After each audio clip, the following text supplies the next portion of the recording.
아주 신선하고 고도의 말씀이지만 이 죄를 깨닫게 해서 그 죄를 덜 짓게는 하지만 해결하지는 못한다는 거예요. 무슨 말인지 따라오셨죠? 그래서 이 말씀을 들으면서 율법을 들으면서 아이고 이게 죄구나 막 그렇게 충동이 생겨나가도 제어는 할 수 있지만 이걸 제거하지는 못하는 거예요. 우리가 병원에 가서 진단하잖아요. 그럼 진단한다고 병이 나는 건 아니잖아요. 아이고 이거 암입니다. 아 이거는 그냥 그냥 모르집니다. 이거 뭐 이렇게 진단을 하지만은 수술을 해서 완전히 제거를 해야 되잖아요. 완전히 제거해서 새 살이 나고 새 생명을 주는 거는 복음이라는 복음. 따라왔습니까? 그래서 율법도 굉장히 이 하나님의 말씀이고 수준이 높지만 이걸 완성시키는 거는 결국은 완전히 치료하고 새 사람 되게 하시는 복음이라는 것이죠. 그래서 16절에서 바울이 이렇게 말합니다. 곧 나의 복음에 이른 바와 같이 하나님이 예수 그리스도로 말미암아 사람들의 은밀한 것을 심판하시는 그날이라. 내가 복음에 이른 바와 같이 나의 복음이다. 바울이 이렇게 말해요. 물론 주님의 복음이지만 나의 복음이다. 이렇게 말합니다.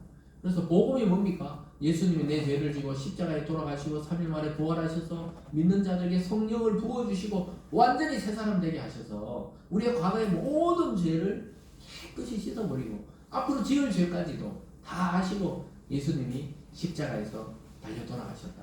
이게 나를 향한 하나님의 복음이잖아요. 메시지잖아요.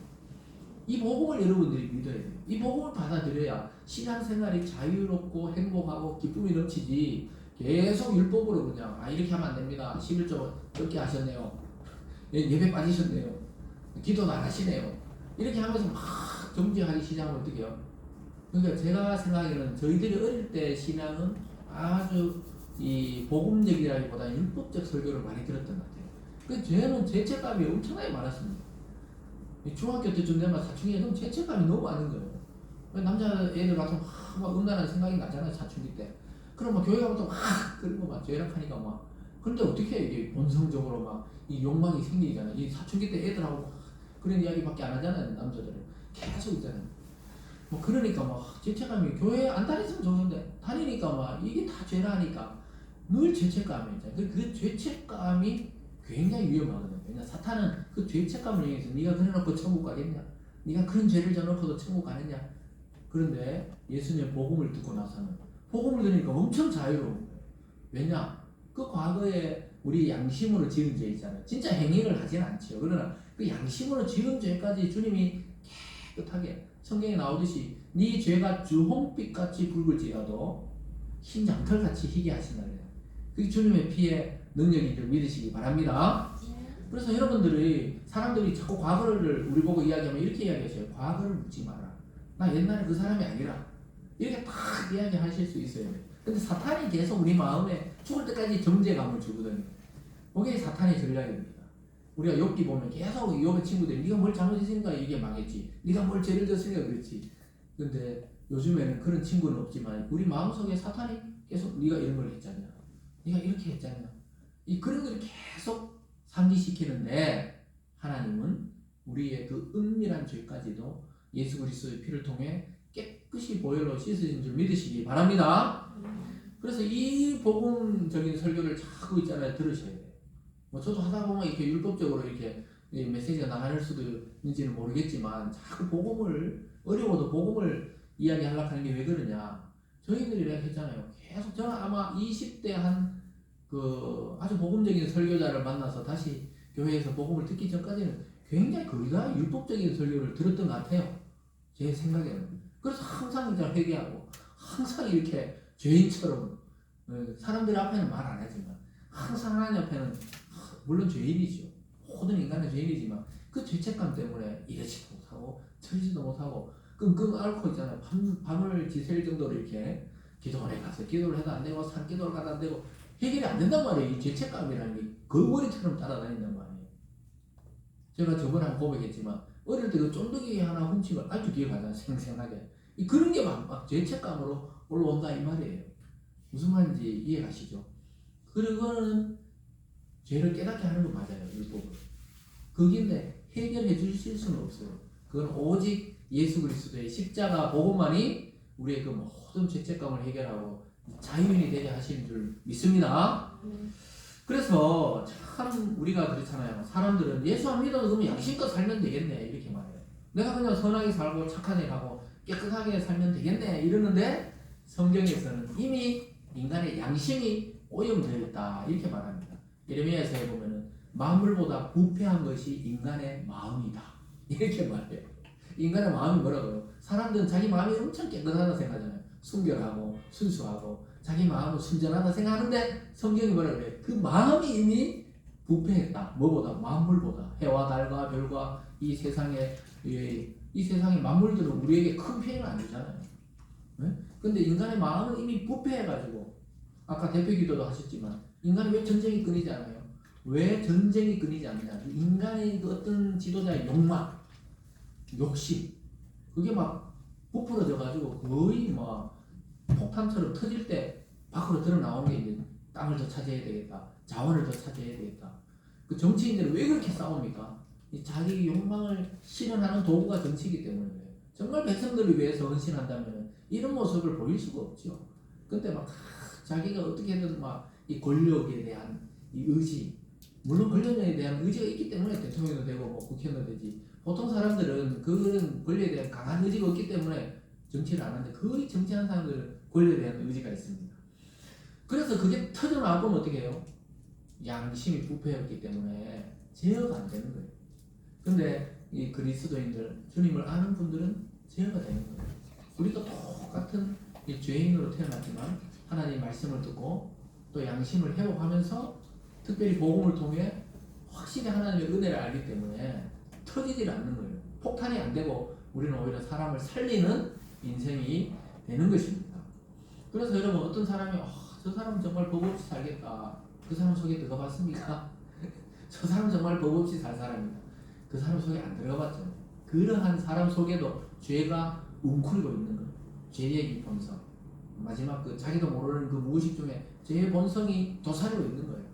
그래서 언젠가 자기가 계속 공격받으면 자기도 공격을 하게 되는 그런 본성들을 가지고 있는 겁니다. 그래서 여러분 사람들의 은밀한 것을 아는 분은 하나님밖에 없어요.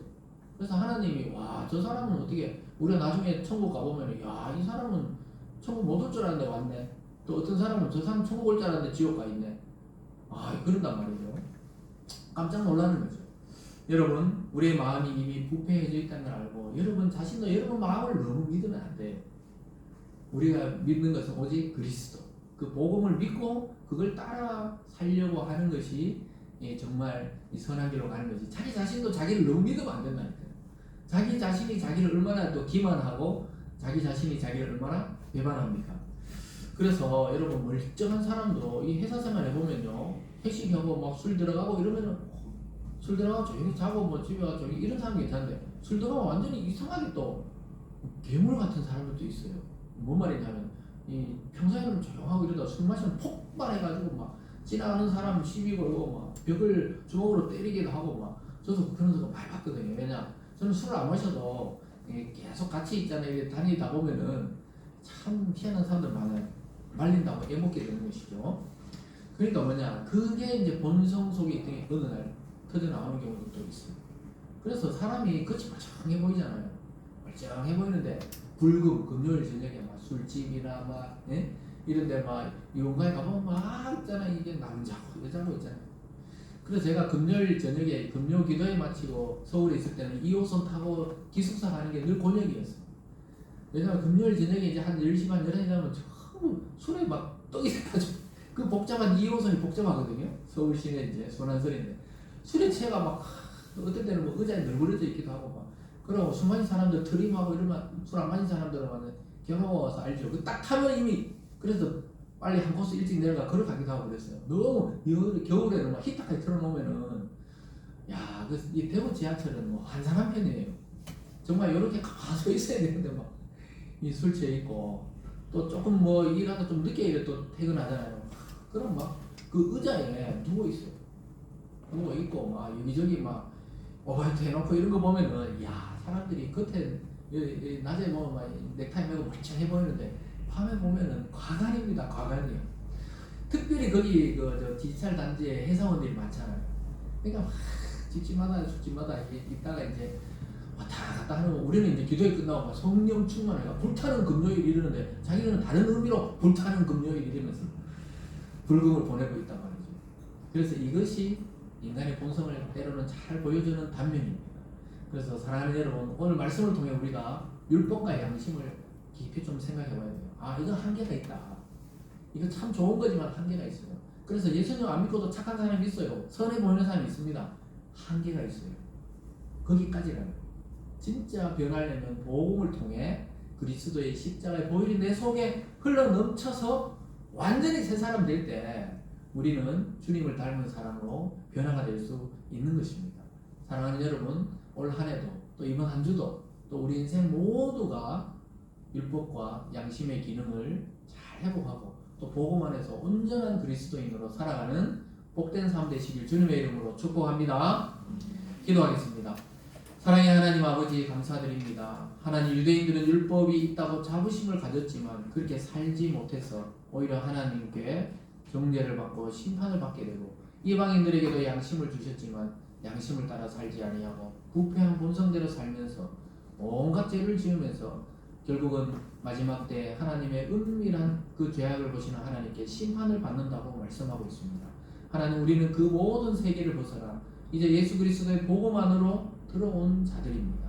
우리가 이제 복음을 깊이 알고 은혜를 누리며 또 이 세상의 빛과 소금의 역할을 감당하며 주님처럼 살아가는 우리 모든 성도들 되게 하여 주시옵소서. 감사드리며 예수님의 이름으로 기도드리옵나이다. 아멘. 우리 다 함께 찬송가 260장을 함께